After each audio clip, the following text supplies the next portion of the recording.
Hi, everybody, and thank you for joining Foster Adopt Connect's webinar on food hoarding.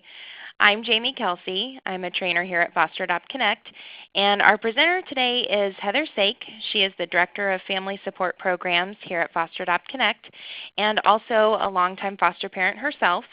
Heather, you've been fostering for about 19 years now, is that right? Yeah, I think so. It seems like a long time, but about 19 years. So we've Good. had quite a few kids, and we have definitely dealt with food hoarding and compulsive behaviors and kids that have lived in our house. So Okay, so that kind of makes you an expert. So I'm glad that you're presenting and not me. yeah, I don't know if I'm an expert, but we've dealt with it a lot, and I think the number one complaints that we get about behaviors are about lying and stealing, and then the third one is about issues with food with kids. And so we hope this training will be helpful for people as they try to navigate some of these behaviors with their kids. We're not talking about lying and stealing because those are their own separate trainings, but this one is about food insecurity and food hoarding and stealing and all the power and control issues that go with food. So Right. without any further delay, we'll get started. Okay. So what is food hoarding? What does it look like? What does it look like in children? There we go. My screen didn't want to work. There it goes. All right. So the number one complaint that people give us is, why do they steal food, or why do they take food and hide it in their room and they don't eat it? That is one of the primary behaviors of kids that have had food scarcity and different kinds of trauma, is that that's a real thing for them. They take the food, and sometimes they don't even eat it. I have a kid in my house right now who's 12, and he last year stole an entire pie at Thanksgiving time. People had brought stuff over to our house to add to our meal, and I didn't even notice that this pie was there, so I didn't notice it was missing. But someone brought like a Tippins pie, and he took it. He snaked it right off the counter, took it upstairs, and hid it in a linen closet. Oh, wow. Yeah, gross. And he forgot that he left it there because then he had a whole bunch of food to eat for Thanksgiving, and so he didn't eat it. So we found it later, like not that day, and it was really gross when we found it. Oh, boy. And we have people that tell us stories about this kind of behavior a lot. So we're gonna talk first about what this looks like, and then kind of what causes it, and then kind of what are some tips for what we can do to make it easier or better, so that it becomes less of a power struggle for us as caregivers and kids that come from hard places. So it can look like stealing or hiding food. It can look like kids that eat too fast, like if you do a family-style dinner and as you pass stuff, whatever they put on their plate, they immediately consume, and then the next item comes around, they put it on their plate, and they immediately consume, and they're done, like before you get everybody else's plate made. It's kind of interesting. They eat like they never have a lunch break that's longer than 6 minutes, and so everything gets stuffed in their mouth.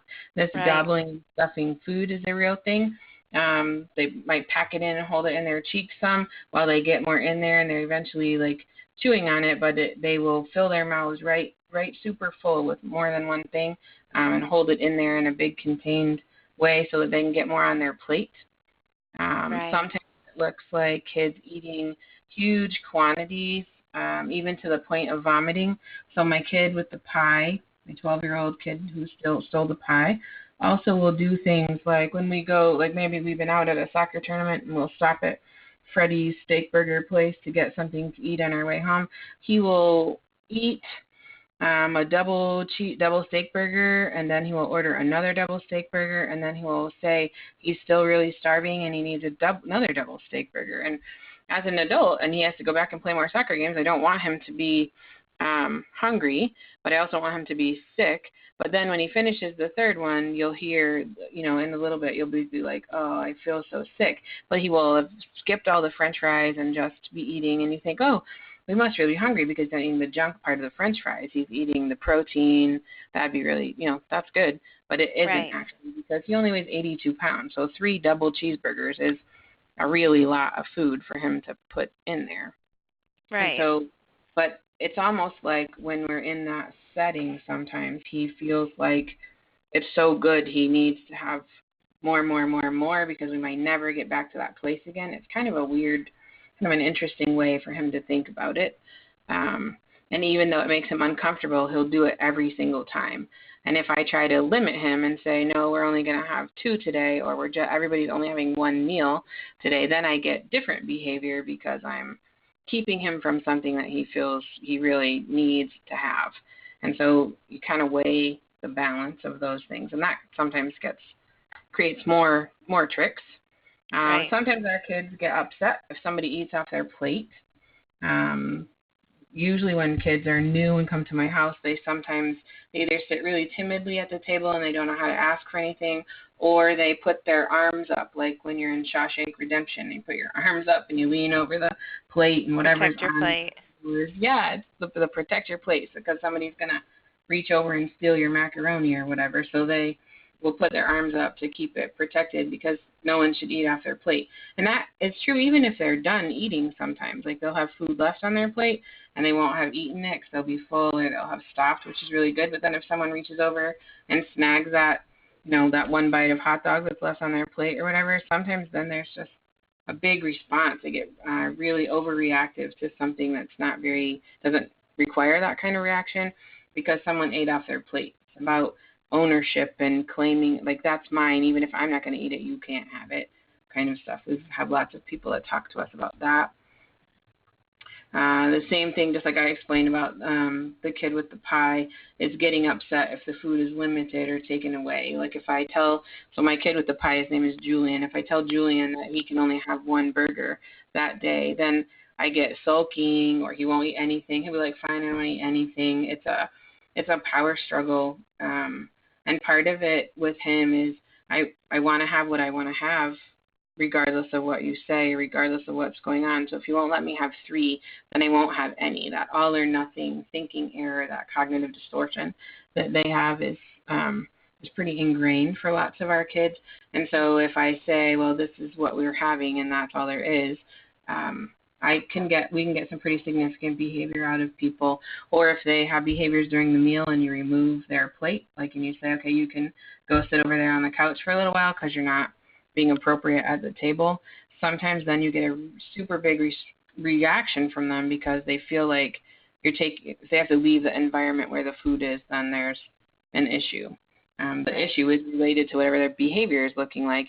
But we don't always connect it. They think you're going to short them on their food, or they're not going to be able to get back to it. So sometimes that is an issue for people. Mm-hmm. Julian also does this. If I ask him to slow down and not eat so fast, like, he is the kid. So I have 13 kids at home with me right now, and we have family dinner at least 5 nights out of the week. And so when we plate the food, like, the food is on the table, and then everyone hands their plate over and we put stuff on it, and they get to say how much or how little they want. If you put anything on Julian's plate and hand him back the plate to wait till he gets the next thing on the plate, he'll eat all of that stuff on the plate before he gets the next item. And when you say, Julian, you don't have to eat that all right now. Like, we're going to be at dinner for 30 minutes or whatever, because we have some conversation, and it's more of an important ritual time for me, for what matters in our family. And so if you tell him, like, stop eating so fast, he will be like, fine, okay, whatever, or he'll just eat faster. Like, he'll get it all done. And then he's finished with everything before everybody even gets food on their plate. And that's an interesting piece to walk through with him. So sometimes I'll have him stand next to me, and I'll keep his plate, and then he can tell me how much of each dish that he wants on his plate. Or I'll have him sit next to me, and I'll put my hand on his hand that holds his fork, and we'll eat, like, in sync. And I'll be like, okay, we're going to take another bite now. Are you ready, Julian? Pick out whatever you want on your plate, put it on your fork, and we're going to take a bite. And then when he puts his hand back down, I put my hand back on his hand and say, okay, now chew that. Like, take your time, chew that, answer the question about what happened at your day today, and then you pick up your fork and you take another bite. Like, learning how to make food not the urgent focus, but food becomes a piece of what the ritual is, versus it's all about how much I can get in there. But when you're a fear-based decision maker, sometimes you do things with more compulsion, more urgency, without a lot of thought, and that's what we're mindfulness. Trying to get away from the I just do it because it's here because I have to. We want to be thoughtful about what we're doing, including what we're putting in our body. Not necessarily nutrition-wise, that comes later, but how fast do you really have to consume that? This one, I think everyone complains about this, is that my kid will only eat ramen noodles and SpaghettiOs or mac and cheese in a box. Like, we know kids think that homemade macaroni and cheese is a totally different food than macaroni and cheese out of the blue box. So if you say, oh, we're having macaroni and cheese tonight, your kid has a thought that that probably is the macaroni and cheese in a box. And so when they come to the table and it's your homemade macaroni and cheese, sometimes there's a big reaction to that because that isn't what they think macaroni and cheese is. So lots of times you gotta have those good preservatives in there. That helps. Yeah, it doesn't. And the noodles look different, and the cheese isn't actually that orange. So like it's always very interesting. In my house, that's two different meals. There's mom's mac and cheese, and then there's the blue mac and cheese, and that's how they differentiate it when they say what it is they want to eat. They're like, I want mom's mac and cheese, or I want blue mac and cheese. And so it's really interesting. But kids that come from places where they have eaten lots of processed food, Quick Trip burritos or McDonald's dollar menu, or only processed food like corn dogs, taquitos, Hot Pockets, that kind of stuff, because those are easy. If those are their safe foods, then sometimes that's all they'll eat. So if they come into your home and you're eating non-GMO, all gluten-free, no sugar, basically you eat kale and radishes or whatever, none of that is going to look familiar or safe to them. Even if you're making typical foods that have gluten, sugar, like you're just making a regular meal, homemade mac and cheese maybe, if it doesn't look like what they think it should look like, or doesn't taste like what they're expecting it to taste, you can get some behaviors out of that. I have a kid that is 17 now, and when he came, all he wanted to eat was ramen and Hot Pockets and pizza rolls and taquitos. And so even now, we're 7 years later, he has learned to eat different foods with us, but we always have to keep taquitos and corn dogs or pizza rolls in our freezer. And if he doesn't, he'll try everything that we make, but if it doesn't fill him up, it's very common for him to go grab a couple corn dogs and throw them in the microwave, because that familiar food is satisfying to him, even though he's learning to try different things. And we don't eat, we're not adventurous eaters, we're just kind of big eaters, and so we just have kind of regular stuff, but on all stuff that he's pretty familiar with, but he still really wants to have that food that speaks to him. And I think people can all relate to that. Like if you always liked your grandma's chicken pot pie, or you're from a different geographical region, there are things that you're more accustomed to eating. Like I grew up on the East Coast, and so seafood, shellfish, lobster, crab, those kind of things were really common food out there. And when I order them here, they don't taste the same as when I was getting them and they were fresh, not frozen. And so when I go home, when I go back to the East Coast, I really want to eat those foods because that's what I associate with there, and that makes me feel like I'm home, versus when I buy lobster here and eat it here, it just isn't the same. Right. Even if I make it the same way that I can make it in New England, it's a different idea. It's not the same. And so some of that familiarity, if I find something that reminds me of a time that was safe or comfortable for me, then I want to be able to have that the way that it was, not somebody else's version of what that is. Does that make sense? Right, yeah. Okay. So then another thing that can happen that people complain about is that kids put the food in their mouth and they leave it there for hours. I've known this mostly to happen with toddlers, or kind of up to 6, 7 age. And this is called pocketing. They keep the food in there and they don't chew it. They just save it in there. And then it kind of gets all mushy and nasty and gross. But this may be a type of hoarding, but it also may be a sign of an oral motor problem. You may need to talk to a doctor about that, or you may need to talk to an occupational therapist about this, because it may be a swallowing issue, maybe a chewing issue, maybe a sensory processing issue. So understand if your kid does that, it may actually be part of this hoarding piece, but it may be a sign of something more. So you want to dig into that one a little bit more if your kid is doing that. So these kind of are the main pieces of food hoarding that we see people that people struggle with. And we know that lots of this comes from food insecurity. So food insecurity, why do kids hoard food? That's the question. Why do they do this? People ask us all the time, why do they have these issues with food? We've been giving them food forever. They've lived with us for 5 years. Oh my gosh, I don't understand why they don't understand this yet. Well, let's go back and talk about that. In the first 60 months of a kid's life is when we know that most of those neural pathways are established and developed. 85% of your brain is developed in that first 60 months. And so what they've learned in that first 60 months carries with them for most of the rest of their life, right? And so what we understand is that 18% of children under 18 in the Kansas City area, or 1 out of 6 kids, is food insecure. Well, what does it mean to be food insecure? Food insecure means that you may have food today, but you don't know if there will be food tomorrow. For some of our kids, they went long periods of time without having access to food.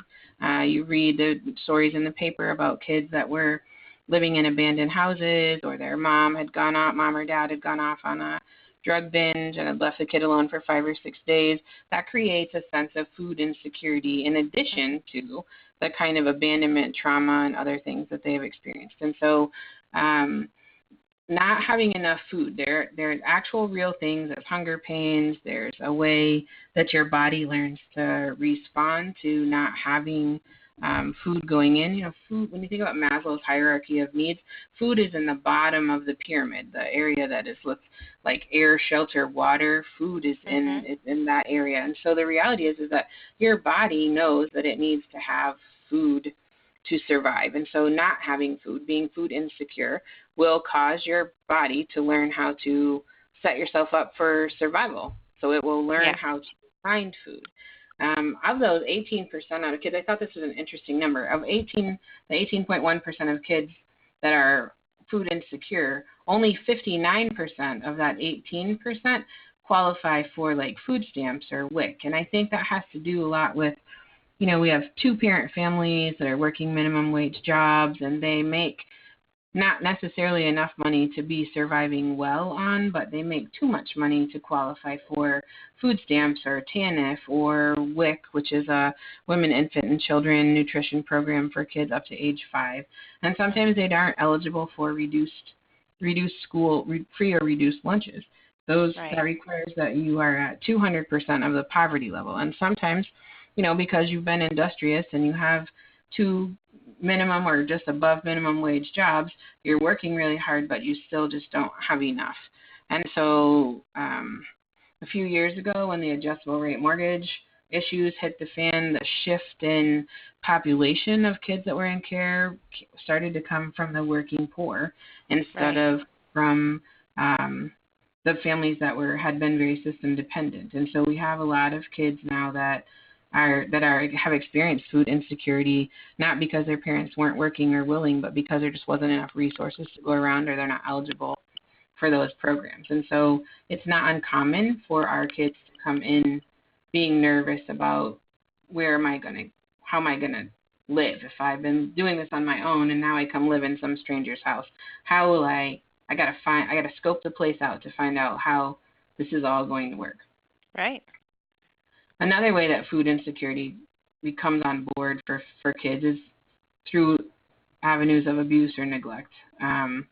Sometimes parents withhold food as punishment. Sometimes it's because they are not paying attention to the kids' needs.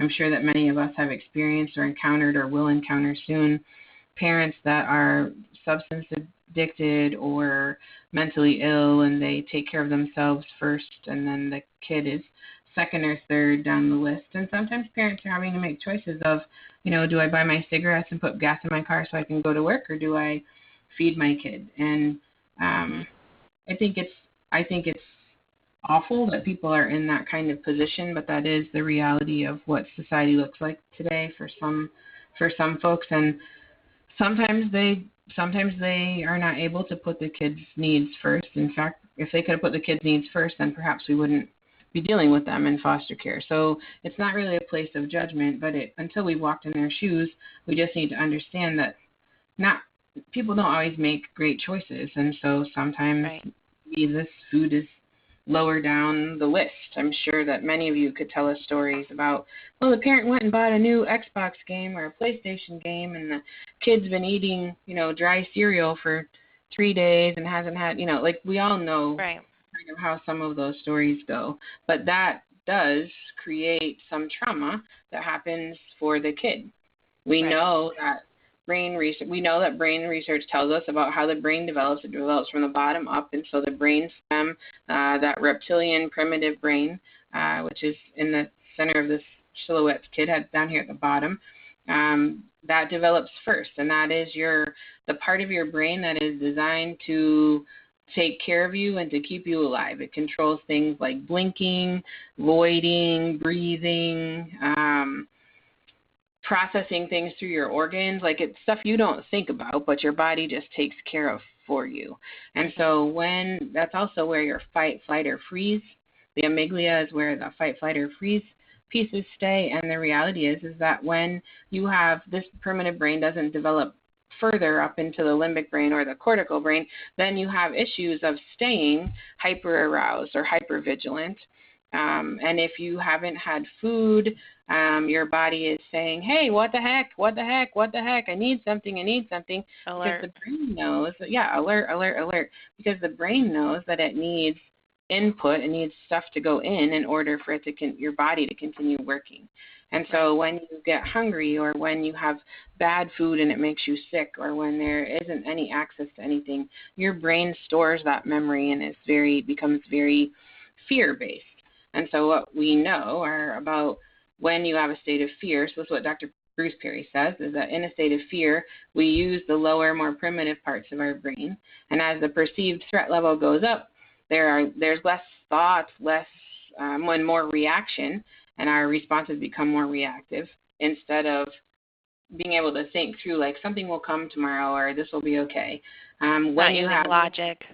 Yeah, because there isn't any. We know that when that fear center of your brain is activated, that reptilian brain is activated into a survival state, that there aren't emotional ties or cognitive thoughts to the decisions that are made there. That makes them impulsive, compulsive, because food is about your survival. And so they might steal food, they might take food, they might find food, they might eat rocks or dirt or whatever trying to find food, because their body is telling them to do that. Their brain, they're not in charge of that piece of their brain. It's kind of in charge of them. So a traumatized kid who hasn't had food or has been experiencing other trauma, based on the fact that they're in care, we know that they've all experienced at least the trauma of coming into care, but typically more chronic and ongoing multiple hits of trauma for a kid. They live aroused, hyper-aroused all the time, very vigilant, and they aren't able to figure out how to pull things from other life experiences, social, emotional. If I go to this lady, she'll give me food, or there's somebody over here. They might just go into a gas station, see food, take it, and run. Like, there's not a lot of thought about, what were you thinking when you stole that food? Well, I don't know. It's probably a legit answer because there was no thinking happening. And so we have to be able to start to recognize that just like any trauma, food, being hungry, being hangry, like we all recognize and kind of laugh about being hangry. But the reality is that if I get hungry at work and I'm in a bad mood, I can get up, drive myself somewhere, pay for something, and eat it. Or I can go to my house and make something and eat it, and I can take care of my own need. Our kids, depending on their age, of course, may or may not have had that same ability. And when you are dependent on a caregiver to give stuff to you that you need for survival and they don't, it continues to reinforce that trauma message, that I need to be taking care of myself kind of message that the kids get from a single incident of this. Like, there's just reinforcing this neural pathway. Mm-hmm. So people say, why after 5 years is my kid still doing this? Well, because this is kind of a lifetime of healing from trauma. Like, it's still real early to understand how no one can really say, like, this will happen for 15.2 years. Like, It's different for every kid. Their resiliency, their interpersonal strength, how extreme their experiences were, the strength that they had when these things occurred, all of that plays into how well a person will recover from these traumatic experiences and how easily or not easily their new neural pathways will develop for them. So we may have kids that still have these eating habits or this need to overeat or undereat or steal months, years living in a consistent environment because we don't ever really know what is the trauma trigger that sets off the need. Right. Does that make sense? Yeah. So we end up in places where we're my 23-year-old is out on his own, and he is very, very heavy at this point because as he lives on his own, his anxiety level is so high that he doesn't eat well. He eats often, or he goes 3 days and doesn't eat at all. And he comes from a very neglectful environment where his needs were not met until he was about 12.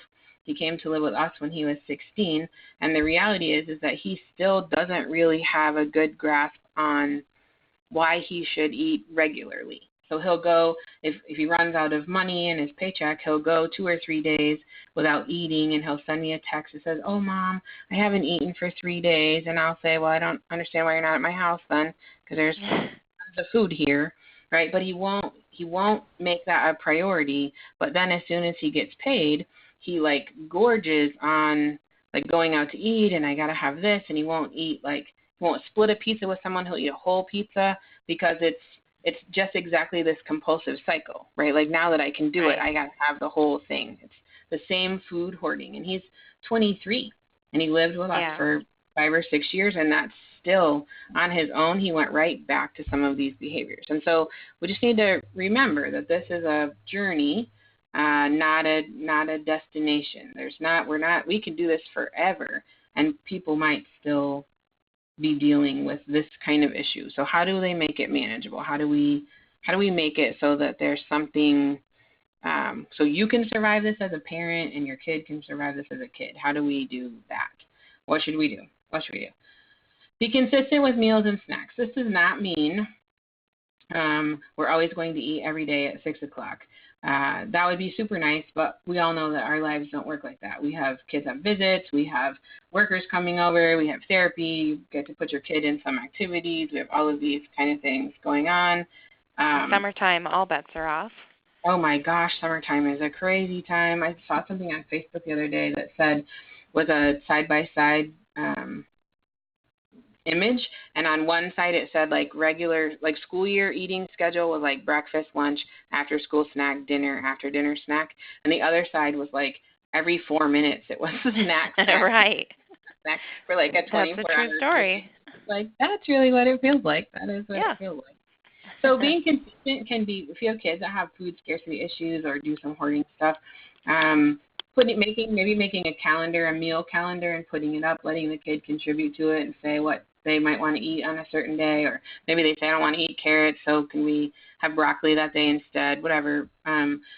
For my kids, we put that up. It's really visual, and if they can see it, then they know that there's food coming. So they don't get antsy at 4:45 that nothing's being made because we're waiting for so-and-so to get out of practice and we're going to eat at 8 tonight, but we are going to eat tonight, and that's what it is. And they can open the refrigerator and see that whatever it is that we're going to eat is there waiting to be prepared.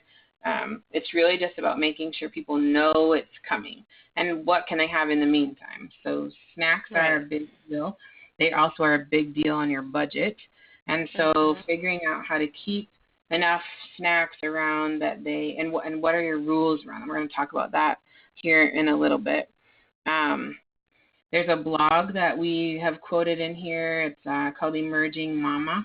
And it says, this lady is amazing because she makes sure her kid drinks water throughout the day, has three full meals and 2 healthy snacks. Good Lord, I'd like to go live at her house because I don't get 3 meals or 2 healthy snacks. I'm lucky if I get snacks and 2 meals, right? But, and no water.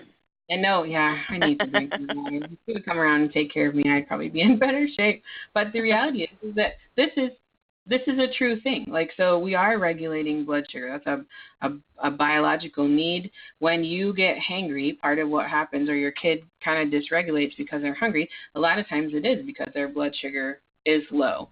And so they become irritable. Sometimes they become lethargic. They can be aggressive. And sometimes you just have to give them something to eat and let them get themselves back up. If you can get your kid to drink water throughout the day, they will be less hungry. That's for everyone. That's not just for us. Yeah. We already know that if you drink a glass of water before you eat a meal, you will eat less at the meal because your stomach feels full. Same reason, like if you can eat an apple, lots of fiber in an apple. It's a fibrous fruit, and the reality is that it fills your stomach up. So apple slices are a great snack to have. Most of the time, our kids don't want to eat that. They want to eat, Pringles and ramen and Hot Pockets and whatever. And so you have to kind of pick and choose how you introduce some of the healthier stuff and how you support them with that. When kids are first at your house, it's really important that maybe you offer food more frequently. Right. Remember, when a kid first comes to you, they're looking for, how can I escape? Who are the threats of safety for me here? Where is the bathroom? And how am I going to get the things that I know that I'm going to need? I had a kid when I first started fostering.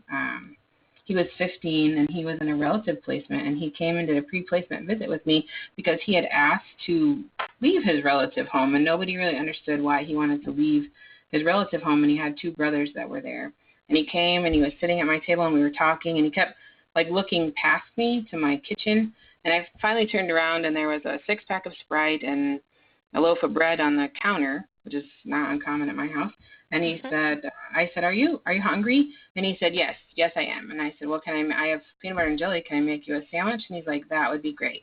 And we could not proceed with any more of our pre-placement visit until I fed him. And so I handed him one sandwich, and it was gone before I even got the bread closed up. And I said, do you need another one? And he said, yes. And I said, so by the time we were done, he ate 5 sandwiches and drank 5 of the Sprites. And now he had a big smile, and he was like, I'm going to move in here. And I said, okay, wait, this is not really what pre-placement visit is about. Why is that your decision? And he went on to explain to me that his relative provider had taken in 3 teenage brothers and didn't have enough food. And he was always hungry. And he would say that sometimes he couldn't sleep at night because his stomach would be rumbling, and that the relatives would put the food on the table, and if you didn't eat it as fast as they did, and when they were done, they got up and took all the food off the table, and you didn't get any more because they took it away. And so he was hungry, and they didn't make enough for the boys to eat, and they didn't get any snacks, and then they locked it all up because they were not able to afford as much food as the boys could eat. And so he said he was asking to leave the relative home because he thought it would help his brothers so they could have his share of the food. And his goal was to get to a place where people didn't lock up the food and that he could have as much as he wanted. And those were his questions. Do you lock up the food, or can I eat until I'm full? Do you take the food away and not let people have it? Do you ever punish anybody with food? And I was like, my gosh, no. And so I didn't get any questions asked to him. And he was, taking a 15-year-old is sometimes interesting. And so I realized when he left that I hadn't asked any questions or gotten to know any of the things that I wanted to know about him being able to come. But I called my husband and said, I don't know what's going to happen, but we're going to take this kid because I can't hardly stand for people to be hungry. And I told him that he ate what he ate. And my husband's like, heck yes, just bring him in. And so that was not ever anything we regretted. But the reality is that when he first came, that kid consumed massive amounts of food. He weighed about 125 pounds and was 6 feet tall. And when he graduated from high school 3 years later, he was 6'5" and 210 and had varsity letters in all of the sports and was homecoming king. He was amazing, but he understood that food was his issue. Food, he needed to get someplace because it was driving him. And when he first came, my gosh, my grocery bill went up 5 times. And he was very thankful. He ate well. He consumed a lot because he had been without. And so he would put stuff in his pockets. He would put stuff in his backpack. He had to order 3 meals at lunch, so I had to put money on his free lunch account. and the school was all discombobulated about that. But he couldn't go the whole day at school without eating with just what they would serve in a regular portion. And so he often didn't have books in his backpack, but he had as much food as he could carry, and he would stock it every night. So it was amazing. And he still, to this day, doesn't go hungry. Like, he's very aware of what he needs to be able to keep going. But he went to college on some athletic scholarships and turned his stuff around, but he still has to deal with, making sure he has enough to eat. You never find him. He always has food in his car. Like, he always has food with him somewhere. Like, anywhere you go, you could go on a bike ride and he would have Twizzlers in his pocket. Like, he's got something somewhere all the time and he's 32 now. So like, that's still how he regulates himself. Right. So we should also reassure with words and actions. Make sure that kids know there's always going to be enough food. Show them where they can get their snacks. Show them what they can eat. At my house, we have 3 or 4 big snack bowls around that are always things. If I put it in a snack drawer, then you can eat it. If I put red tape on it and it's someplace, then you can't eat it. So food might be out on the counter, but that doesn't mean you can eat it. So because it might be for breakfast tomorrow, or it might be something I need to cook with for dinner tonight. So I have to have a way to tell them that this one is kind of off limits because I'm making it for you for later. Right. They put red tape on it, and then they know if it has red tape on it that they shouldn't eat it. Usually, that works out for cheese. Like when I buy sliced cheese and they want to eat it because it's Swiss or pepper jack, but I'm using it to actually put in something, I need them not to eat it, and I didn't have a way to do it, and I get tired of going to the grocery store 5 minutes before dinner when I already went and bought that stuff, but that's what they had to eat. So we had to come up with a system for that. Everyone should have some. That's a good idea. So then it's, how do they know what is available? So some people identify certain parts of the refrigerator, like you can eat anything on this shelf, or you can eat anything over here in this cabinet, or you can eat anything, like in a designated location. And kids can eat it if they want to. Most of the time what you say they can eat, they aren't going to want to eat unless you are pretty good at helping them understand, bridging the gap between what they're familiar with and what you're offering. So I always have one crunchy thing, like where it has Cheez-Its or crackers or some maybe small bags of chips in it. I have a fruit bowl that almost always has fruit in it, and they'll eat that super fast now, but they didn't when they first came because lots of fruit was not something they were familiar with. And then I almost always have a small candy dish of something somewhere that has like hard candies that you can suck on, or the Brock's caramels that give you that sweet milk chewing kind of thing, because sucking and chewing hard on gum or caramels is a proprioceptor sensory need meter, and so sometimes they're not really hungry, they just need to put something in their mouth. And so those hard candies, it's not uncommon for my kids to grab 2 or 3 of them on their way out the door and keep them in their mouth while they're doing whatever they're doing outside or going to school, but it helps have something in their mouth. I don't know if it's an oral fixation issue or it's just I have a taste in my mouth, and this helps that abate. But let them know, like if you have an area where you keep your storage food, like your extra stuff. So I buy stuff by the case, so I don't put a whole case of cereal out at one time. So the other boxes that are in the case go into a pantry area that isn't accessible to them, because if I put 12 boxes of cereal out, they would open all 12 boxes of the same cereal because they don't necessarily have good management of that skills, and then I would have 12 stale bowls of cereal or boxes of cereal. So you only put 1 or 2 out there, but then the rest of it is in a place that they can't get into in order to manage your home and keep your expenses down. But the reality is that my lock isn't huge and disturbing. It doesn't draw attention to it to make them feel like they can't get in there. They get in there.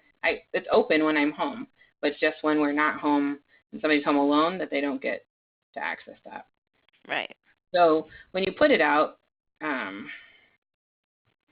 even though it's out and it's for everyone, sometimes a kid doesn't really grab that it's like enough for them, and so maybe they'll take all of the butterscotches out of that candy because they feel the need to get it for them. We really just have to lay out the ground rules of, like, you can have 3 at a time or you can have 5 at a time, but you can't take all of them because everybody gets to have them. The other side of that is that sometimes I just have stuff that are for a specific kid. I had a kid that came when he was 5, and he was hungry a lot, and he would steal, and he was amazingly good at this. I didn't even know, and we didn't lock anything because we were new, and we didn't know how to do any of this stuff. So I had a pantry full of stuff, and here I am thinking I'm super nurturing mom, and I would buy my Little Debbie snack cakes when they were on sale so that if I somehow managed to miss that a kid had a birthday, which happens all the time apparently, I wouldn't have time to get up to get cupcakes. I would have some cosmic brownies or oatmeal cream pies or something that I could run to school and drop off for them in the case that I might be airheaded and miss something. So I would stack them in my pantry, like up on a shelf that was high. So, because, you don't want kids to get in them when they could go in there, and I didn't think about locking anything back then. And so this kid, he's 18 now, and we adopted him, so he loves this story. He would go in the pantry in the middle of the night, and he would open the cosmic brownies, and he would eat them. He would sneak them all up to his room, and he would eat them. But he would turn the box around so that the open end was against the wall. So to my glance, when I would go in the pantry, I would think, like, oh, great, they're all still there, somebody's birthday, blah, blah. I didn't, until I went to grab those boxes, I didn't know they were empty because they looked just exactly brand new, like when I had put them up there. And that little turkey, like, there were several times. That's a good trick. He was super sophisticated about that. And I kept, because I had found the wrappers in his room, and I was like, where is he getting these? But I wouldn't find like 40 of them. I would just find like 2 at a time. So I was so dumb. And so I would just be like, I don't understand where you're getting these. And he's like, from friends. I'm like, whatever. So, and I just said, well, put them in the trash, And then really they were coming out of my own pantry because I was dumb enough to figure it out. And so as we figured out stuff and we talked to him more about, like, why are you, what's happening? Like, when are you doing this? What is happening? He had to teach us lots of stuff, obviously. And so he told us that he got hungry in the middle of the night. He would wake up and he would have a bad dream or he would not feel good. And he just would decide that he was hungry. So he'd go downstairs. And I said, man, it's dark down there and I don't want you to fall down the stairs. And yikes. And then it creeped me out that he was wandering around the house. And so I said, I had to come back and ask people. And so they said, try this. Get a clear shoebox and go take him to Walmart and buy all the Equate brand, like the Walmart, like the off-brand of snacks, so that it didn't have, like, colorful wrappers and it wasn't super appealing because it really needed to be about the content, not the outside packaging. Right. Shouldn't be like this is something they can lord over the other kids or something that, because kids are big on fairness, and we always like to tell kids it's not about everybody gets the same. It's everybody gets what they need. Yes. And so he couldn't say, like, I got Doritos and you guys, you didn't. So we were trying to take names off of things. And he could pick from what I let him pick from. So, like, you could have nuts, or you could have sort of healthy snacks, like, so not the totally sugar fruit snacks, but the ones that are made out of fruit juice. Or you could have those orange crackers or rich crackers, and we put peanut butter in them because I don't have anybody with a peanut allergy, but they make them with cheese in them too. Those, there's like 6 crackers in a sleeve thing. Right. Whatever those are. And we would have all of that kind of stuff, and we would fill this clear shoebox that we got at the dollar store, and it would go in his room, and he would be able to, those were his snacks, and he ate them all the time because he had moved into, I first had told him, like, come wake me up when you need a snack or if you're having a bad dream. Because, again, I was 20 years younger, and I thought that was the right thing to do. And after the 3rd week of him waking me up 3 times a night, I was like, I'm so over this. I'm not getting up 3 times a night because this is restless. Good Lord. And so this box was like the perfect answer, because then he didn't have to leave his room. He could eat it in his room. And the only rule was that he had to bring the wrapper down, wrappers or whatever he ate, down in the morning. And then we would replace the item in the box. No questions asked. It didn't matter if he ate the whole thing in one night or if he ate it. He didn't eat anything. Like, he picked all what went in it. He picked where it sat in his room. It was all kind of his thing to do. And my job was just to count wrappers and make sure he had 10 snacks in there. Right. And so that's what we did, and it worked out great. But we did that for 3.5 years for him. Oh, The wow. first few weeks, he ate everything in the box every single night, and we went to Walmart. I felt like every 3 days, and so Oh, no. it was expensive, but it was still better than being woken up, and still better than him stealing stuff that wasn't, like, it made him feel better too, because he was empowered at this and he wasn't going to be in trouble for anything that he did. So after like a month or so, 3 weeks or a month, he started eating like one or two things. Then he'd have a couple nights where he didn't eat anything, and then he'd have a night where he ate everything again. And so he kind of just went back and forth, because remember, this is a journey, this is a process. This is not about like this will fix it tomorrow. Like this is, we're not, you can't heal brain trauma like that. Right. It doesn't learn immediately like that. So we have to relearn something. So it's a process. It took us about 3.5 years of him having that box, and finally he gave it back to me and said, I don't think I need this anymore. I'm pretty good. I know to eat enough at dinner, and I'm good. There are still times though that he'll take a snack and take it upstairs, and he just turned 18, and there are still times that he'll walk by a snack bowl and grab a thing of Cheez-Its or some crackers and take it upstairs and put it in his room. And I'll ask him in the morning, like, hey, did you eat those Cheez-Its last night? And he'll be like, no, I brought them back down and put them back in the bowl. I was thinking maybe I might need them. Like, as he had anxiety about graduating from high school or a job interview, different kinds of things that promoted that anxiety feeling in him, he had some self-care skills that knew he wouldn't get in trouble with. If he was awake and worrying, he could eat his crackers in bed and then bring the wrapper down. But it was an interesting learning curve with him, figuring out how to let him be empowered. I think a lot of us want to not have food in our rooms. We want to not have bugs. We want to be in charge of how this works. We want to not have all that clutter and all of that. There's ways to do it, though, that don't make it harder for the kid. And that's really important, I think, is that we try to figure out how to do it in a way that we both can live with it, not just what meets his need and what meets my need, but because those are usually on opposite ends, but how do we do it collaboratively? And of course, your kids will be ready to collaborate with you. You know. Right. I was going to say that a lot of foster parents will possibly struggle with that if they're the kind that are going to get stuck on, well, they're not eating what I prepare. If you're struggling with that, and you're going to extend the power struggle out to after hours and what you keep in your snack bowl, you need to be mindful of that. Is that, if it's kind of you're feeling, oh, well, I'm not going to put good snacks out, or I'm not going to let them have this clear shoebox full of snacks because they're not eating what I'm making it at dinner. You're in a power struggle still, and you might not realize it. So foster parents need to be mindful of that as well.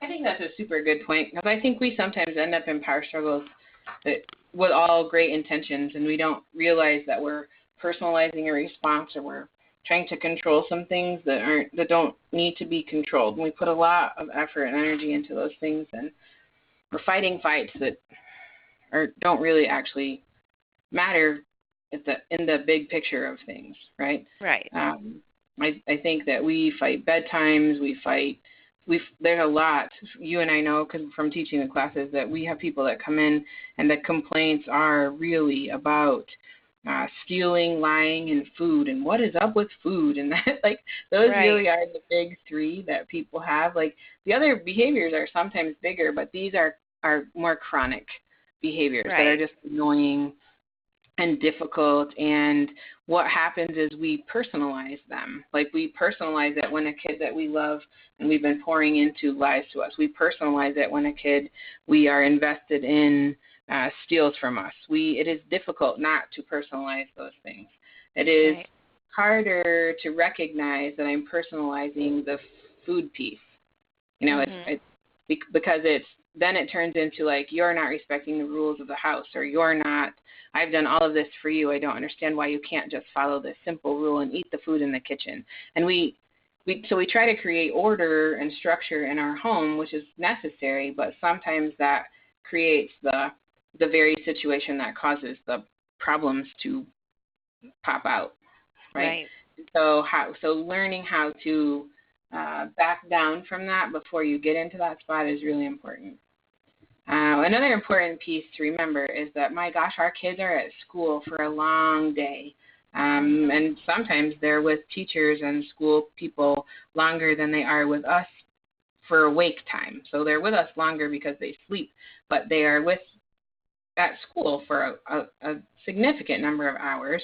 And sometimes, not saying this to slam on anything, but sometimes school food is not very yummy anymore. The whole let's be healthy and weight conscious has translated into some really, gosh, when I was in school, the food was good. Like, you had pizza on Fridays, and the food was good. Like, I don't remember not liking lunch at school. And if you had an extra quarter, you could get ice cream. Remember, you get an ice cream sandwich, or you're probably too young to remember that, Jamie, but you used to be able to do that back in the olden days when I was in school. And the reality is that nowadays, my kids go to school, they get on the bus at 7 in the morning, and the kindergartners might start eating lunch at 10:30 in the morning, but my fifth graders may not get food until 1 or 1:30, depending on how big the elementary school is or what the lunch schedule looks like.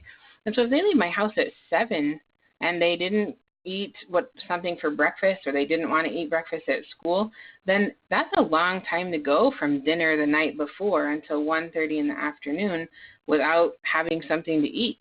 If a doctor tells you to do that because you have to have some lab work and you have to fast, you're about to die at about 9:30 in the morning because you didn't get your coffee or your muffin or whatever at your normal 8 o'clock time. And so think about a kid going all that time without eating. I'm not for sure why we ever expect them to care about fractions or decimals or anything like that when they can't hear anything over the rumble of their tummy. And we know that triggers back to some of that brain trauma for them, and then you start to get behaviors from kids that are dysregulating because they're hungry.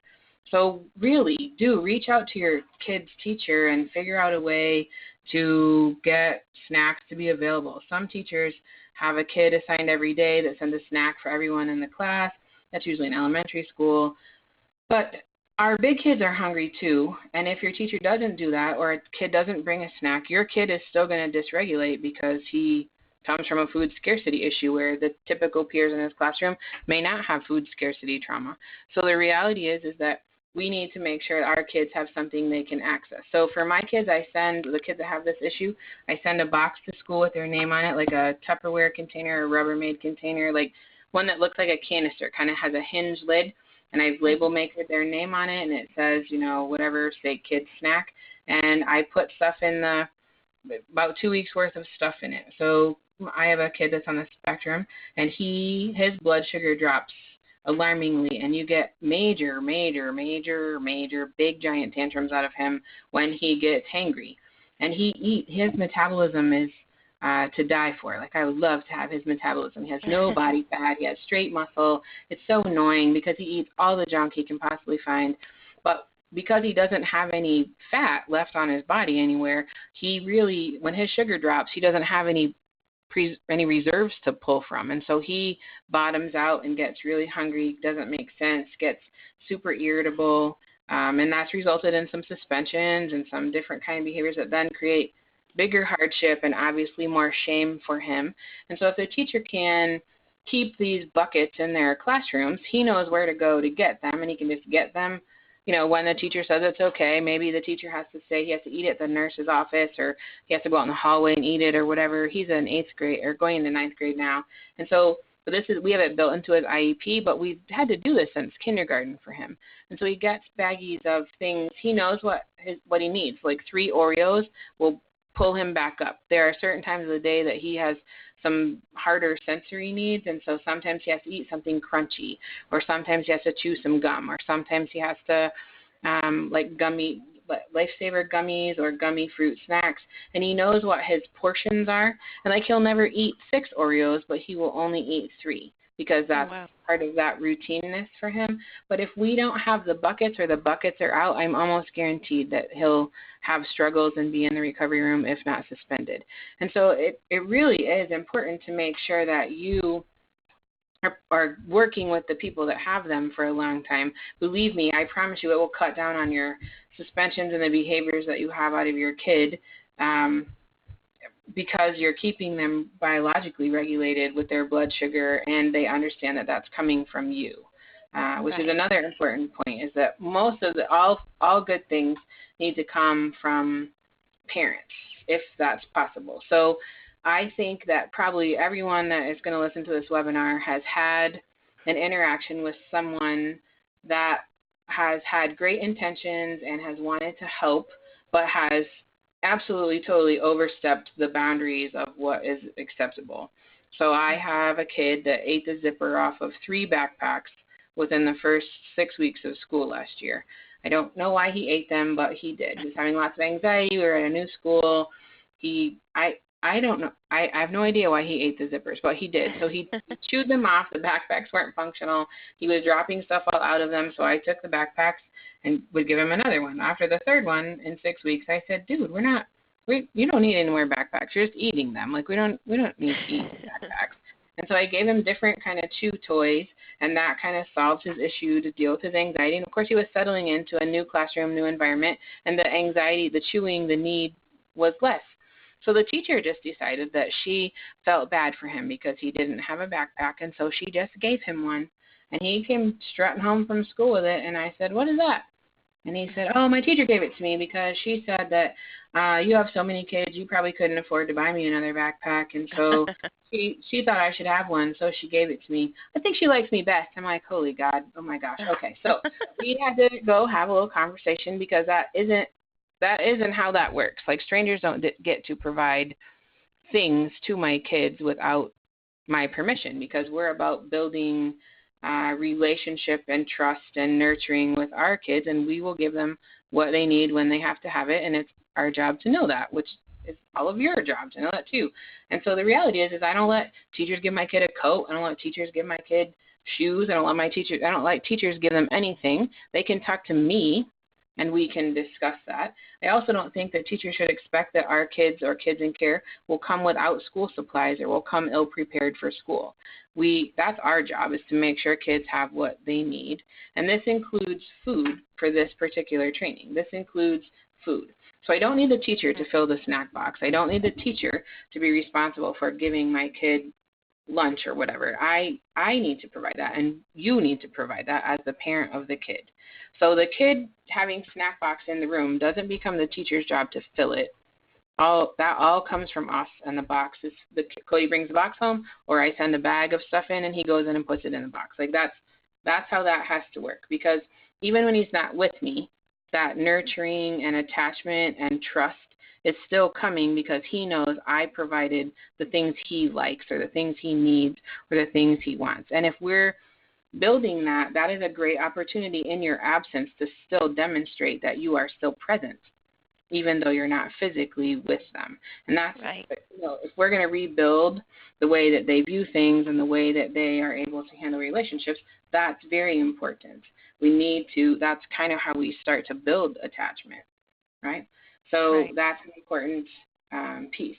Here's a word about this yes jar on here. The Empowered to Connect is a subgroup off of the trust-based relational intervention stuff that is really amazing. If you ever have a chance to read any of that stuff or go to any of those trainings, I highly recommend it. Empowered to Connect and Trust-Based Relational Interventions are Dr. Karen Purvis' information out of Texas Christian University, and they have great, fantastic ideas about ways to work with kids that have attachment disorders. We have a link in here later that you can copy and paste into your browser and watch it after you watch this webinar. There's nothing on the quiz about it, so you can do it after, but it's really cool. Or you can just Google it on YouTube and watch it. But it's just a different way to structure snack bowls, and how we know that relationships get enhanced the more we have the opportunity to say yes. Yes to a kid. Yes, you can play outside. Yes, you can wear those shoes. Yes, you can do this. Yes, you can do that. And I think most of us, as we get into the weeds of parenting our kids, find ourselves saying no a lot. Or, why are you doing that? No, you can't do that. No, you can't do that. No. Well, no doesn't build anything up except resentment. And yes builds up freedom and trust and opportunity and empowering children to find what works for them. So a yes jar is every time they ask for something out of there, you say yes to it, but you're kind of in charge of what goes in it. It doesn't have to just be food. It can be different kinds of treats or rewards or this kind of stuff. This would be great for teachers also. But when a kid asks you, can I have something out of the yes jar, you have to say yes, like even if it's 5 minutes before dinner. And so the idea of this is that we learn to be yesers instead of no. No creates power struggles. Yes creates happiness, I guess in very basic terms. But the idea of is if a kid learns to think that I'm going to say yes, then they are going to open up. They're going to trust me more. They're going to say more things to me, and the relationship is going to come easier than if I'm always saying, you can't do that, don't do that, don't, da-da-da-da. Like that doesn't help anybody. But that's what we do because they give us so many behaviors to say no to, or that we have to correct them with, or we have to. So any opportunity that we have to say yes is very, very important in building that relationship. Right. What else should we do? Reduce opportunities for your kid to steal and hide. Well, you could reduce all of the opportunities and they might still actually do it. Part of that is because it's a compulsion and because they have an issue with they have a survival need that their brain is handling on its own to make sure they have a stock up pile or they have a surplus. I've done this for a really long time, and I don't fight any food battles. People can eat whatever they want to. I'm not healthy. If you ever see me in person, you know I'm not healthy, so there's certainly not only healthy snacks at my house. And the reality is that I still have kids that steal and hide food, and we have food coming out our ears at my house because we're always feeding a lot of people.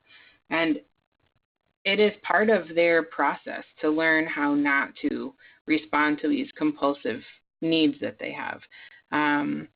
I don't recommend putting locks on food, but sometimes there are things that you have for special occasions, like it talks about a birthday cake here.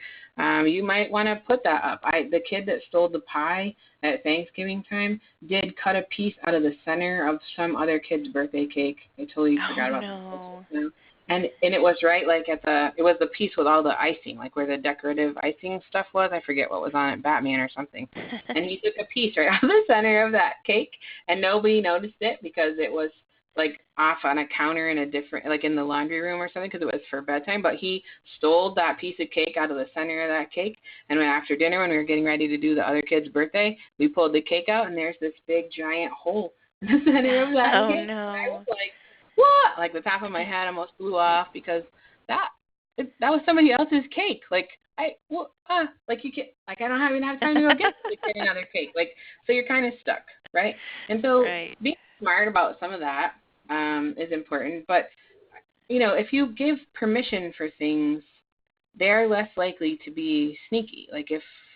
If you say you can eat any of this food that's out here, you can eat anything in this cabinet, you can eat anything over here, you can always have leftovers from the fridge, they're going to be less likely to steal it, not necessarily less likely to hide it, right? Because the hiding is about I'm saving it for later because my trust level is not one yet that I think it will be okay tomorrow. Remember that scarcity is something that happens over time, and they're still prepping for doomsday tomorrow somehow in that survival portion of their brain, right? Because it's always been so unpredictable, so they have to be prepared at all times.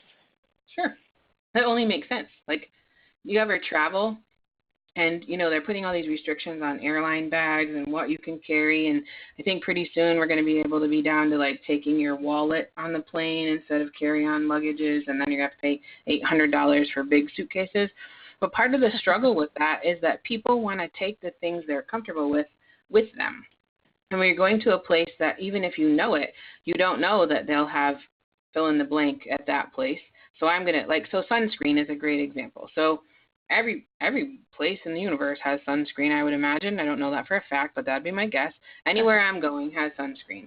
But I still feel compelled to put sunscreen in my suitcase because when I get to the resort destination, I know that sunscreen is going to cost 6 times more than it does here when I buy it at CVS.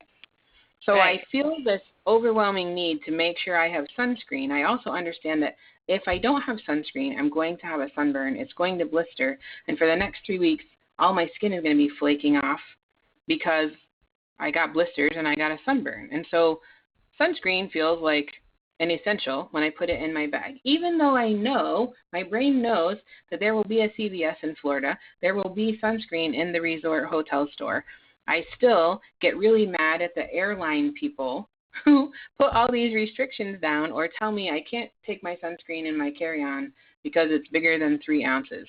So it's just an example of it's not the airline people's fault, but it creates discomfort for me because I'm worried about what will happen, right? And so for our kids, that's that same kind of rationale of I understand that there's going to be food downstairs tomorrow, but what if it isn't this same chocolate cake? What if it isn't these oatmeal cream pies? What if it isn't this hot dog? What if somebody else eats all of that and I'm going to be stuck eating carrots or whatever? Like the thinking is kind of the same. And remember that trauma brains don't always have cause and effect thinking. They don't always have like, if I do this, then this will happen. They don't always have big picture because that trauma brain gets real small down in that reptilian piece. So they just do it. They just take it. They just think it's gonna. They don't apply any thought to. They just do it. And the reality is that the hiding is then what happens after they think, oh, now I have this up here. What do I do? Right. So you have to just kind of keep walking through that in your brain with them. That's not always super intentional. Sometimes it happens before their thinking brain kicks in, right? People sometimes take all the stuff out of a kid's room. There are times of that reason that happens for a reason, and I get it, but it's not about making them live like that. It's about teaching them how to value what they have or to be careful about it. Most of the time, foster parents or most people I know don't let you eat food in bedrooms because it brings pests and bugs and rodents, that kind of stuff, and you can never really get it clean and, whatever. All of that is legit, but sometimes that's where your kid's trauma is happening. Sometimes that's where they become the most anxious about it. So can you keep stuff cleaned up? Can you make the rules so that it can work? Can you make it so that they have to turn wrappers into you? Can you make it so in the day the bucket has to come back to the kitchen and be refilled and you take it when you go to bed instead of being available for other kids to access, because they sneak in that kid's room and steal stuff? Like what kind of things can we do to make this work? Think outside. Yeah, and I've just gone to less crumbly snacks because my kids they always want a snack at bedtime. I think that's probably more of a comfort thing rather than such extreme food insecurity, but just nighttime can be a very anxious time for kids, and so they always ask for a nighttime snack. And instead of, I've gone from stupid things like graham crackers because then they're waking up in just like a ton of cracker dust and crumbs to things that aren't so crumbly, like maybe the little pretzel sticks or fruit snacks also. There's no crumbs with those, but I will say I have had to peel a fruit snack out of some places in the morning. So, yeah, but it works. Yeah, it's really just about what works in your house, right, and what works for the kid. So this Emerging Mama blog has a piece about this. Things in places, and places have things is an executive functioning skill that sometimes traumatized kids don't really have developed very well, and so helping the simpler and cleaner, not necessarily clean like hygienically, but simple and clear the lines are in the room is sometimes better for our kids that like to clutter everything up and have chaos. And it's easier for me to scan the room when everything is where it's supposed to be so that I know what I'm looking for. But I will tell you that some of our kids are super, super good at hiding stuff. My kid that ended up with the shoebox in his room took a bag of pretzel rods one time, those big ones, they're like, I don't know, a foot long or whatever. Right. And he put the screen up in his window. He was really bad at this when I first started. So he put the screen up in his window, and I didn't notice it for a couple of days. And he took pretzel rods and pressed them into like the the channel where the screen goes up and down. Like there are all these weird little channels in your window if you have your storm windows up. It was summer. And so he put the screen up like the storm and then filled the rubber casing with pretzel rods. And Oh, so wow. he was only like 6, and I was outsmarted by a 6-year-old for sure. And I was like, oh, when I went to pull the screen down, I was like, oh my gosh, what is he doing? He's throwing stuff out of the window? Like, I need help put the screen down so he can have the window open and sleep at night. And I couldn't get the screen down because there were pretzels in there. And then I was like, what the heck? Ooh, gross. Like, but these are outside. Like, they're the outside Right. of your window is outside. And I'm like, bugs, gross, ew, ew, ew. And he's like, I don't care. And I'm like, ooh, heck, I do. And so we had to, but that was pretty cool that he was that smart enough to do that. So even as simple as his bedroom is, they're still going to find places. Right. So amp yourself up for the challenge of that. Like how can you help it, and then learn from them so that you can do better for the next kid. That's kind of my theory on it. So Right. that kid taught me lots of things about how to hide stuff. It was pretty impressive. So when we talk about attachment, reactive attachment disorder, we need to remember that this is a function of your brain that has also impacted attachment in particular. Its function is, it is impacted by having trauma, chronic ongoing trauma, and it's where kids don't know how to trust or reciprocate love back for caregivers because they've not experienced safety at the hands of them. And typically, kids that have reactive attachment disorder target the female figure mostly because all of our kids have moms, but not all of them have identified dads. And so moms become the target. And the reality is that food is one way for any kid, but particularly for a rad kid, to be able to reject nurturing and trusting efforts from a mom figure. So if I spent all day making a meal for you and you get to the table and your nose is already sticking up in the air before you sit down and say, I'm not eating that. Oh, my God, that is so disgusting. Who is eating that? Blah, blah, blah, blah, blah. I know that I know some moms. I firsthand know some moms that have burst into tears and cried about, like, I'm so sick of doing all this for you and you never appreciate it. And it becomes this emotional, very personal response to a kid who is potentially doing this intentionally, but maybe not consciously. Right. They want to reject nurturing and caregiving because, again, remember, they struggle with, if my own people don't do stuff for me, then how come strangers are doing stuff for me? They're layered in guilt and shame, and they don't feel like they deserve things, and so they push away people that are getting closer. And food is one way to do that. It's very simple, like, oh, gross, I'm not going to eat that. But as soon as, like, you're going to have the table cleared and they're like, I'm starving and I need food to eat, and you're going to re-offer them dinner and they're going to be like, no, I would never eat that. And it's presented in ways that are designed to be hurtful and, to make you mad, because that's how this works for them. That's how their brain works in this way. And the reality is that we just have to, just like any other trauma behavior or any other behavior that kids dish out to us in a way to establish their own kind of sense of control, is that we don't personalize it. If you don't want to eat it, that's fine. There's peanut butter and jelly over there. You can get some bologna out, like whatever, make a hot dog. I don't care. I'm wanting to eat this, and I'm eating this, and that's what's Right. going to happen. But it is really difficult, especially when you're new at this, to kind of have a thick skin to some of that. And if you don't know you have a rad kid and they pull this trick, I have watched people kind of just lose their minds about this. Like, I have done all, like, and you get it. You can see both sides of it. But all I can tell you is just try not to personalize any of this behavior. This food is in that bottom pyramid on the Maslow's hierarchy, and their brains are going to have them do whatever is most convenient to make their brain be secure, to feel comfortable, to get out of that hyper arousal place. So if I have to have a pie hidden in the linen closet, and I can feel comfortable about that now, then that's what happened. Like it is what happened. It wasn't about like peach pie is your favorite and I stole it because I wanted to piss you off. It's about my brain wanted me to be secure with that. I didn't know that was they don't put all that together when you're living in the basic primitive brain. There is not a lot of intentionality in the actions because it's happening without a lot of thought.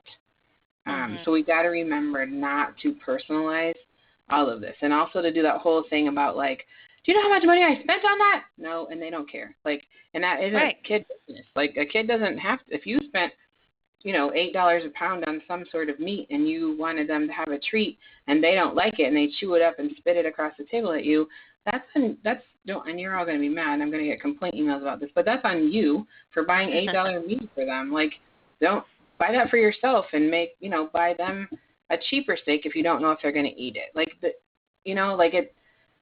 We don't get to be mad at things that we kind of set up ourselves to create an opportunity for. And I find that happens often, and it's super difficult. Like, I have to walk away a lot. I have to go outside. I have to go to my room. I have to take a drive. I have to do some of that stuff but I have to keep my mouth shut in those moments, because that's just reinforcing what they're wanting, and I don't want to give them that. We're trying to deal, not battle with them, and that food is probably the biggest place where I hear of power struggles and people. I will tell you, if you get in a power struggle with most of these kids, you will lose. You will lose because they have nothing to lose. And you will find yourself making threats or coercive statements or doing crazy things to get them to eat stuff, because they will just keep upping the power struggle. And you will get in a place where then you have now made a threat that something's going to happen, and now you're in trouble. Like, could be consequences for you coming. And so just don't. Like, try not to. Like, try really hard not to get in struggles over food. They'll eat when they're hungry, and they will grow if they only eat oatmeal cream pies. They will. They will absolutely grow. They just may not grow taller. They may only grow rounder, but they will grow if they only eat that. So it's of all. And you and I always say in training, they can only control what comes in and what goes out. And so I like what that second point says, is that they will seek power at all costs. In order to win a power struggle with a kid, you either have to use physical force or you have to use intimidation, and neither of those create that attachment that they're needing. Yep, and big risk for you. Right. So we don't want to do that. What happens when there's concern for their health, like they're obese or overweight, or they have diabetes? Sometimes when they have failure to thrive, kids that are heavy, it doesn't mean that they haven't been in a food insecure situation. It doesn't mean that they're going to not be hoarding. It means that they have been malnourished as well, and they use food as a different coping mechanism. I think we want to still be really thoughtful that we're not being shame-based, and we're not trying to make kids feel bad about themselves when we say, "Oh, sweetheart, you already had one cupcake. I know everyone else has had two, but those pants were looking pretty snug earlier, and your belly's sticking out over the top.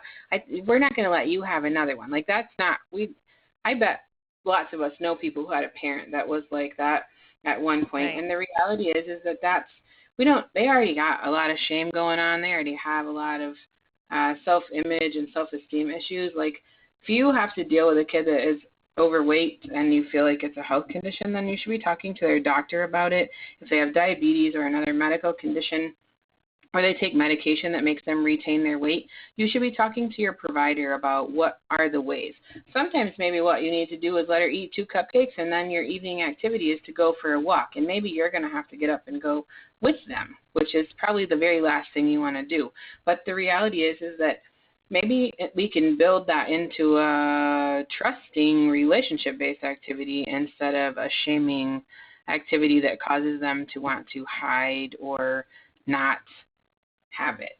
It's kind of like when you were 19 off at college, going out to the bars with your fake ID was so much more fun and so much more exhilarating than it was when you turned 21, because then there was permission for it. So when we say no to things, when we limit things, when we regulate pieces, it creates that forbidden fruit sense. Like she said, I can't have 2 cupcakes, but everybody else got a cupcake. So as soon as she turns around, I'm going to take 3 more cupcakes, and you better watch this. And so that's not what we're trying to create in the way that they think about it. We're not trying to create, here's a forbidden fruit and you can't have it because you're fat, is not the language that we want to use. It needs to be, sure, you can have 2 cupcakes, and hey, later tonight you want to go down and run on the treadmill with me, or you want to come do I have a workout video. I don't even know what any of those would be called, but let's pretend I did know them. So like, you want to do this workout video with me, or you want to go, walk the dog with me after this. Like, it doesn't, and without any mention of because you're fat or because I'm worried about because your pants don't fit or any, like, we just don't have to say those things. We just have to be intentional about how we do this. Right. And I think people have issues with kids that are overweight trying to figure out how to make them have the correct body image. And correct is a hard word there. Correct is a hard word because sometimes kids are overweight because they had malnutrition and they ate off the McDonald's dollar menu. Sometimes they have weight issues because of medication that makes them retain their weight. Sometimes they have some genetic situations that cause them to be built a certain weight. And the reality is that if we start shaming them about, oh, yeah, like taking food away, we're going to kick off this food insecurity piece again, and we're going to reinforce that shame concept of you're just not good enough and nobody loves you because blah, blah, blah. We just don't want to do that. So let professionals help us with how to do this in an appropriate way that makes it relationship enhancing instead of relationship damaging. Right.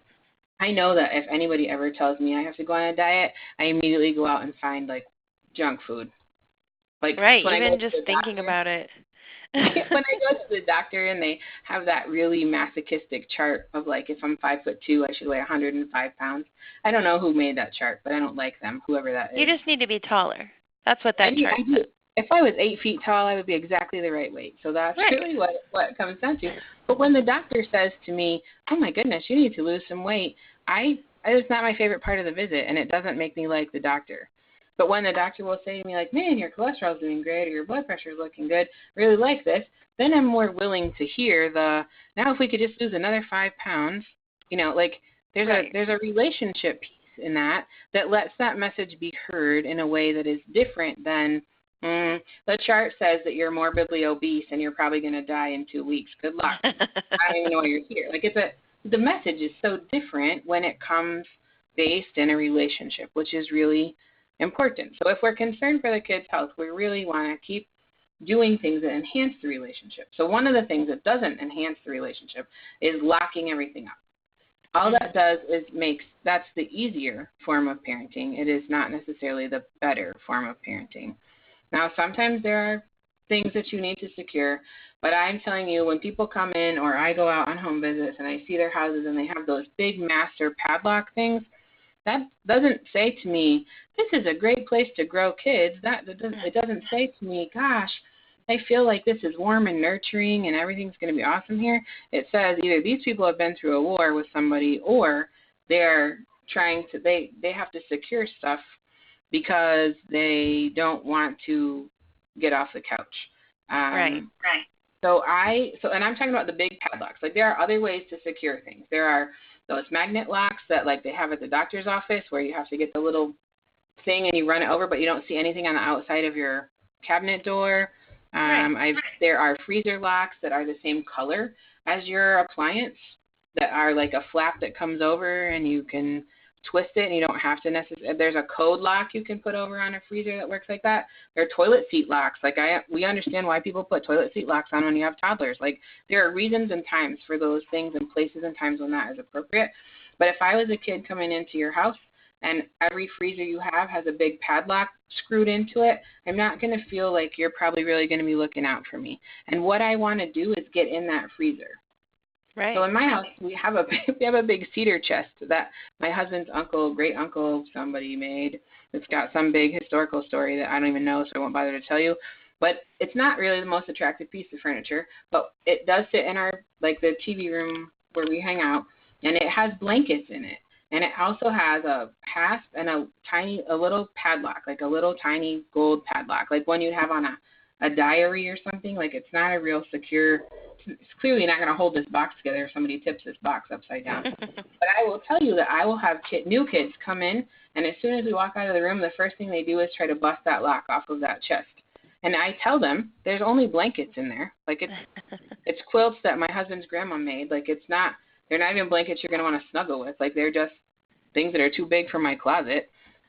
They will still try to get in it because there's a lock on it.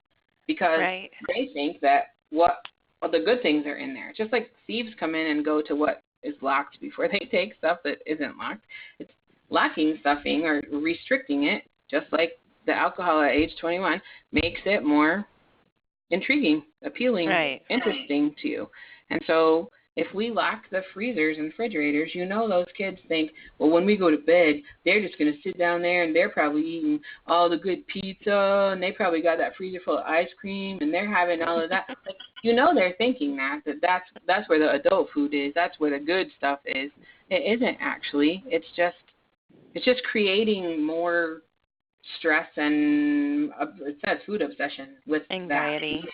So we want do it if you have to, but can we think again about what is the message that is sent when a kid comes in and that's what they see? How can we make that more appealing, less residential feeling, less restrictive and punitive? Because a big padlock feels like punitive. I took my kid to a residential center one time and they were giving me a tour and I almost didn't leave him there because it was so scary and so punitive. But I was really mad at him, so I left him there. But everything had those big, giant master locks on everything, like where they put their clothes, where their toothbrushes were, where the gaming systems were, where like every single thing was locked up. And it felt like a corrections facility because you could not get into anything. And they had gone to like True Value and bought the hasp and the giant padlock. Like they didn't even try to be subtle about it. And you just kind of thought, that's such an interesting message about this is a therapeutic residential facility, and I don't feel like that's a lot of therapy. I feel like that's a lot of I'm going to control this. Mistrust and control. So I think I have a pantry that I lock, but I have a doorknob that has like the code, like where you push in a numerical code.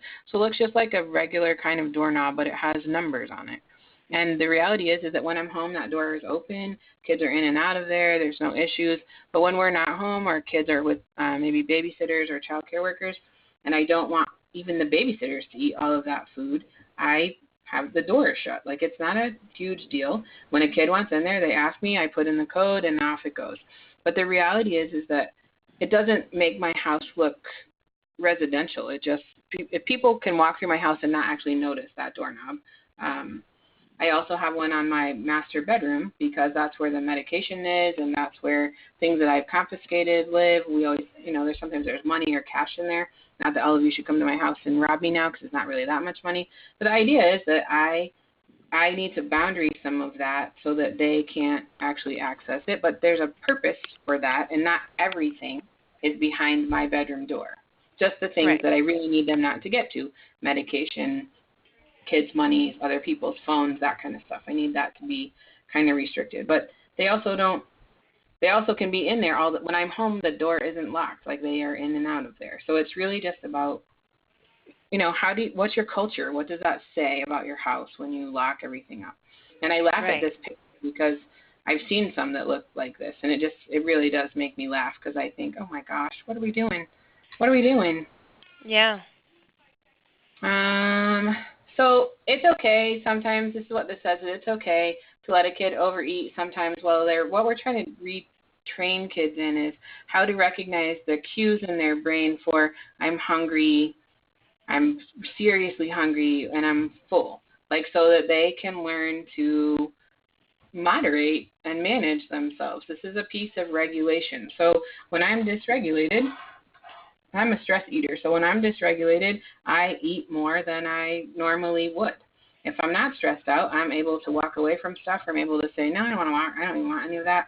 But when I'm stressed out, sometimes I want to eat everything. And we've seen this in the media. You see this in movies. The romantic breakup happens, and we need to eat ice cream and salty foods and binge eat pizza, and then somebody's sick. And like you've seen this over and over again in movies. And the reality is that the piece of that that's real to our kids is that they have to learn to recognize that stress and food don't necessarily have to go together.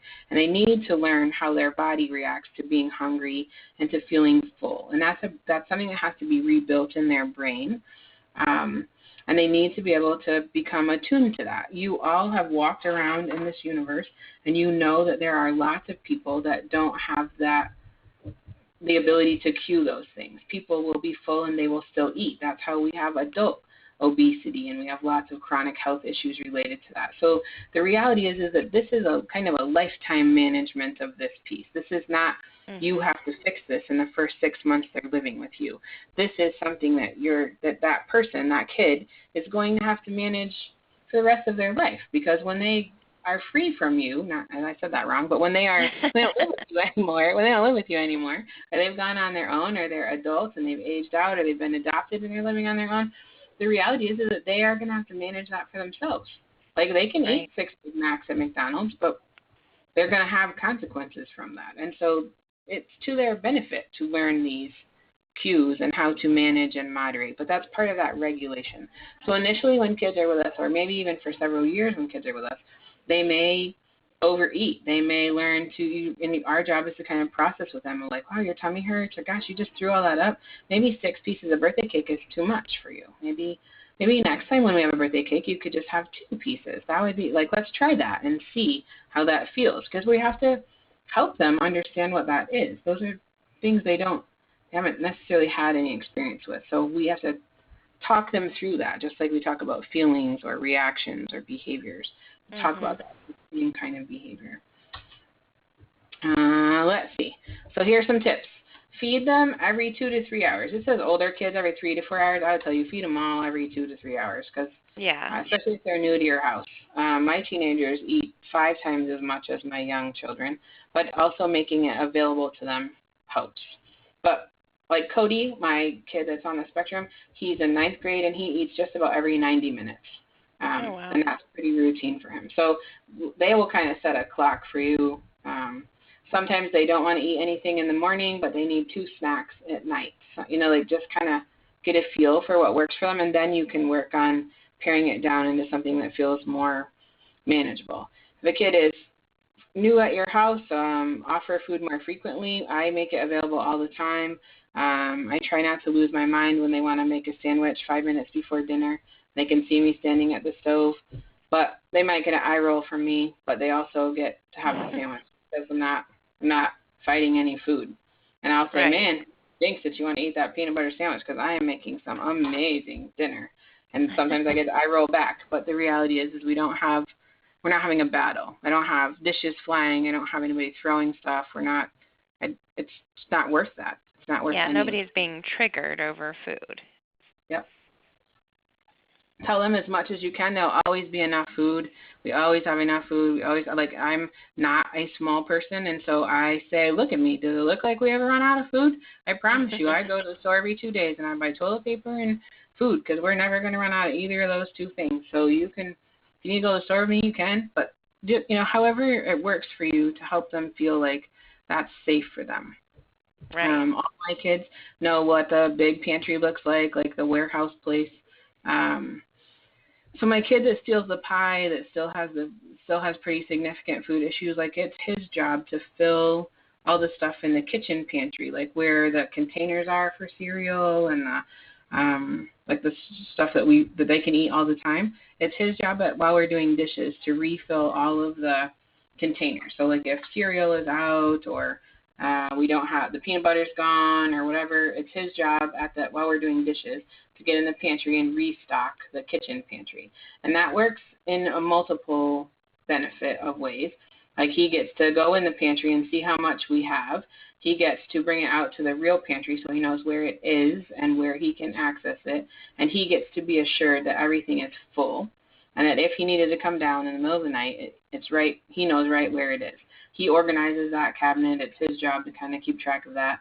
And then it's his job to write on the grocery list when he takes the last one of something out of the storage pantry. So he kind of gets he understands that if he writes it on the Sam's list or writes it on the grocery store list, that will get purchased the next time somebody goes, because he is responsible for putting it on there. And so he that's kind of helped him with, like, we're not going to run out of ketchup or we're not going to run out of cereal, because he knows how much, even if it's 2 days before I go to the grocery store, he knows that there's other in there. There's other stuff in there. And for him, that's been helpful. But, my gosh, it took a long time to get us to that place. Right. Family meals have to be pleasant and fun. We always have topics. We have some of those conversation sticks. Like if I have already heard about all their days, or it's summer and we've been together for, 15 hours or something that feels like forever. We have some of those games where you pull out the conversation. It's like a popsicle stick that has questions on it. You can make your own, but they sell them on Amazon. And it's like a conversation starter game. They're meant for cocktail parties, but it works just as well with your family.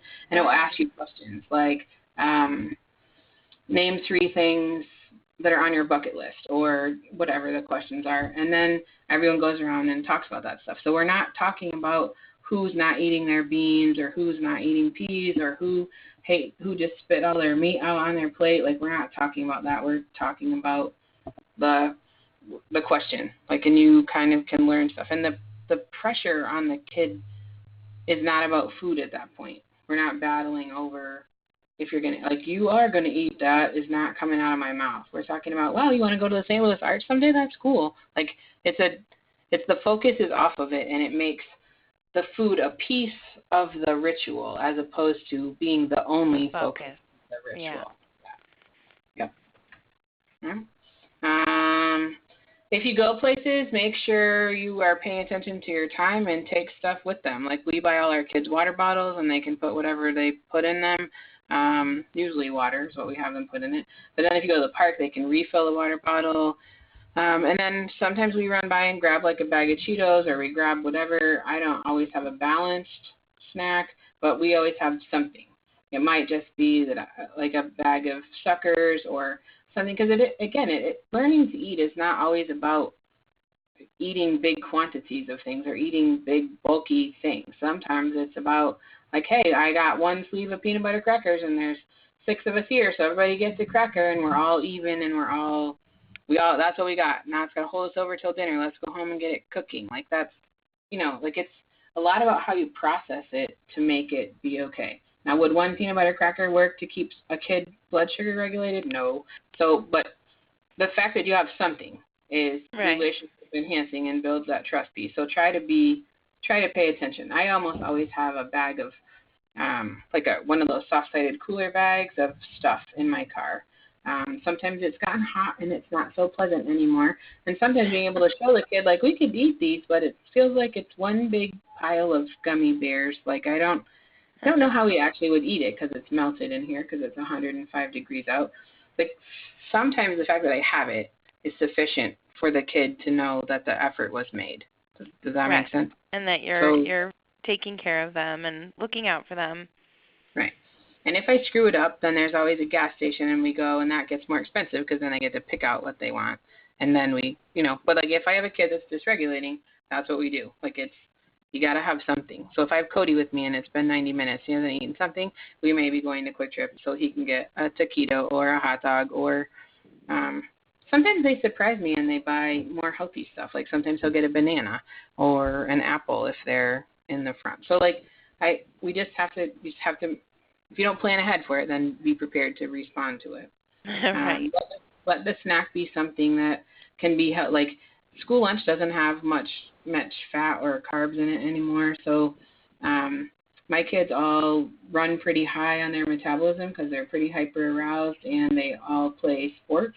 And so they burn stuff up. And when you don't have carbs or fat to put any reserves in, you get pretty fatigued. And so I try to let them eat snacks that have some energy staying power. Like, I'd rather they eat a piece of pizza from Quick Trip rather than